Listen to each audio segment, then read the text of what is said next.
नमस्कार। Study IQ IAS Hindi platform पर आपका स्वागत है। आज हम बात करने वाले हैं नासा के द्वारा एक रहस्य से पर्दा उठाया गया है, उसके बारे में हम थोड़ा समझने की कोशिश करेंगे कि आखिर यह विषय, आखिर यह मामला है क्या। यहाँ पर आप इमेज में एक तस्वीर देख रहे हैं और इस तस्वीर के अंतर्गत जो ये धागा है, ये धागा अपने आप में बहुत ही बड़ा रहस्य के तौर पर सामने आया था जब नासा के परसेवरेंस रोवर के माध्यम से एक इमेज भेजी गई थी। इस संदर्भ में इसके बारे में कहा जा रहा था कि कहीं ऐसा भी हो सकता है कि यह एलियन के द्वारा इस्तेमाल की गई कोई वस्तु हो या फिर यह क्या है, इसके बारे में स्पष्ट तौर पर पता नहीं चल पाया था। कुछ लोग इसे कह रहे थे कि यह जो है एक उलझी हुई वस्तु है, एक उलझा हुआ धागा है, या फिर कुछ लोग इसे पास्ता या फिर कहें चाउमीन की तरीके की कोई आकृति, कोई वस्तु के तौर पर इसे देख रहे थे। लेकिन हाल में नासा ने इस संदर्भ में विशेष तौर पर जो स्पष्टता दर्शाई है, जो स्पष्टता दिखाई है, उसी के कंटेक्स्ट में हम आज चर्चा करने वाले हैं।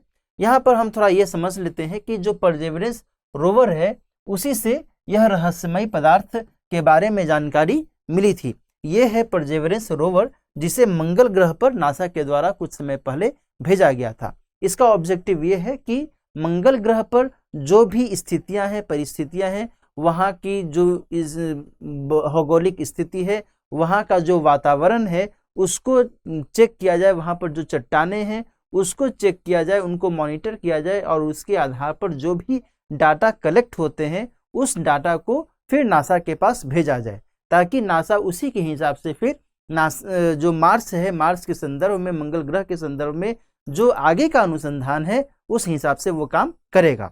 तो बहरहाल परसेवरेंस रोवर से ही इस रहस्यमय पदार्थ के बारे में पता चला था और अब नासा ने यह दावा किया है कि दरअसल यह जो पदार्थ है इसी रोवर से जुड़ा हुआ एक छोटा सा टुकड़ा है, छोटा सा हिस्सा है। नासा के वैज्ञानिकों ने इस बात को स्पष्ट तौर पर कहा है कि कई बार ऐसा होता है कि जब भी अंतरिक्ष यान किसी भी दूसरे ग्रह पर या फिर जैसे चंद्रमा पर जाकर के उतरते हैं, वहां पर यदि अपना कार्य करना शुरू करते हैं, तो ऐसे में उतरने के दौरान हो सकता है कि उनमें से कोई ऐसी वस्तु टूट करके और वहां की धरातल पर, वहां की जमीन पर गिर गई होगी। तो वर्तमान में जो इस वस्तु के संदर्भ में धारणाएं बन रही थी कि यह वस्तु है क्या, तो नासा के वैज्ञानिकों ने यही स्पष्ट किया है कि दरअसल यह कुछ और नहीं बल्कि परसेवरेंस रोवर से ही जुड़ा हुआ एक छोटा सा टुकड़ा है। इसके बारे में और आगे मैं बताऊं तो यह दरअसल डेक्रोन नेटिंग के तौर पर पहचाना गया है। डेक्रोन नेटिंग दरअसल देखो है क्या कि जो डेक्रोन नेटिंग होता है वह एक सिंथेटिक फाइबर होता है। सिंथेटिक फाइबर, सिंथेटिक फाइबर का मतलब क्या हुआ? कृत्रिम रेशा। कृत्रिम रेशा इसका इस्तेमाल सामान्य तौर पर किया जाता है कपड़े बनाने में, और जो बड़े बड़े नावों में पतवार लगाए जाते हैं उन पतवारों के निर्माण में भी इस रेशे का इस्तेमाल, डेक्रोन नेटिंग का इस्तेमाल किया जाता है। लेकिन वर्तमान में यदि हम बात करें कि भाई परसेवरेंस रोवर में इसका इस्तेमाल किस रूप में किया गया, तो इस परसेवरेंस रोवर में डेक्रोन नेटिंग का इस्तेमाल किया गया था थर्मल ब्लैंकेट के तौर पर। तो जब यह रोवर मंगल की सतह पर उतर रहा था तो फिर उसी में से एक छोटा सा टुकड़ा निकल कर गड़ के और मंगल की धरातल पर चला गया होगा, और उसी की इमेज इस रोवर के माध्यम से जब भेजी गई तो फिर यह रहस्य के तौर पर देखा गया, है ना। तो वर्तमान में नासा ने इसके बारे में स्पष्टता दर्शा दी है और नासा ने यह कहा है कि EDL प्रक्रिया के दौरान ही ऐसी संभावना है कि यह जो टुकड़ा होगा यह रोवर से अलग हो गया होगा। EDL का मतलब क्या हुआ? EDL का मतलब होगा इंट्री डिसेंडिंग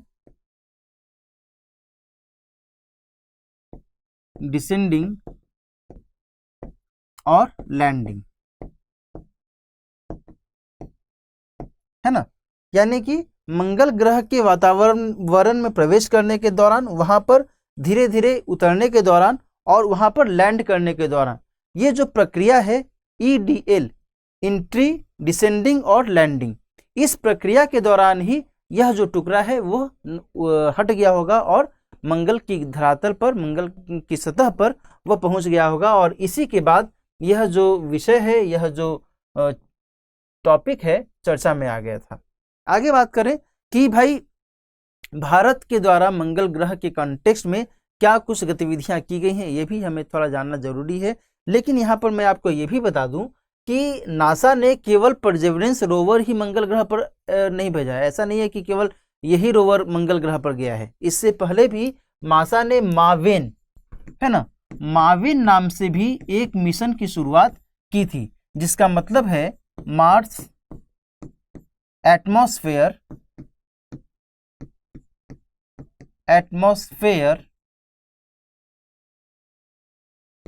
वोलाटाइल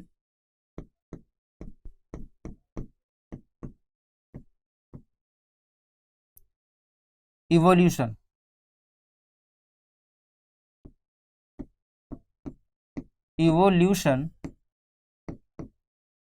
मिशन, है ना, Mars atmosphere volatile evolution mission, है ना, MAVEN इसका नाम है। और यह मिशन भी नासा के द्वारा ही ये मिशन शुरू किया गया था। तो ऐसा नहीं है कि केवल एक ही मिशन नासा ने स्टार्ट किया है, बल्कि इससे पहले भी ऐसे कई सारे मिशन नासा ने मार्स के लिए, मंगल ग्रह के लिए अपनाए हैं, उसको प्रायोजित किए हैं। जहां तक बात है भारत के द्वारा, तो भारत ने mom Mars orbiter mission, Mars orbiter mission, ये मिशन भारत ने लॉन्च किया था 2013 में। ये मिशन लॉन्च किया गया था। 2014 में जो है मार्स ऑर्बिटर मिशन ने अपना काम करना शुरू कर दिया था, और PSLV-C-25 के जरिए इस मिशन की लॉन्चिंग की गई थी। इसके जरिए भी भारत की कोशिश है कि मंगल ग्रह के वातावरण के बारे में जो महत्वपूर्ण जानकारियां हैं वो इकट्ठा की जाए, ये पता चल सके कि क्या मंगल ग्रह पर जीवन संभव है, नहीं है, वहां पर पानी है, नहीं है। ये सारी जो जानकारियां हैं इसके रिसर्च के दायरे में आती हैं। तो इस चर्चा में हमने ये समझने की कोशिश की कि मंगल ग्रह पर जिस रहस्यमयी वस्तु के संदर्भ में अभी तक एक विस्मय की स्थिति बनी हुई थी, अभी तक पता नहीं चल पाया था कि आखिर यह वस्तु क्या है, इसका उपयोग कैसे किया जा सकता है नासा के द्वारा, तो अब इस रहस्य से पर्दा उठ चुका है। अब इसके बारे में नासा ने अपनी स्पष्टता जाहिर कर दी है। तो आज की चर्चा हम यहीं पर समाप्त करते हैं। मिलते हैं किसी और टॉपिक में महत्वपूर्ण सूचनाओं के साथ, जानकारियों के साथ। तब तक अच्छे से पढ़ते रहिए, स्वस्थ रहिए। यदि आपने इस चैनल को सब्सक्राइब नहीं किया है तो इसे सब्सक्राइब कीजिए, और यदि आपको ये कार्यक्रम अच्छा लग रहा है तो अपने दोस्तों के साथ भी शेयर कीजिए। मुद्दे की बात कार्यक्रम में फिर से हम किसी नए मुद्दे पर बातचीत करेंगे। तब तक अपना ख्याल रखिए। All the best.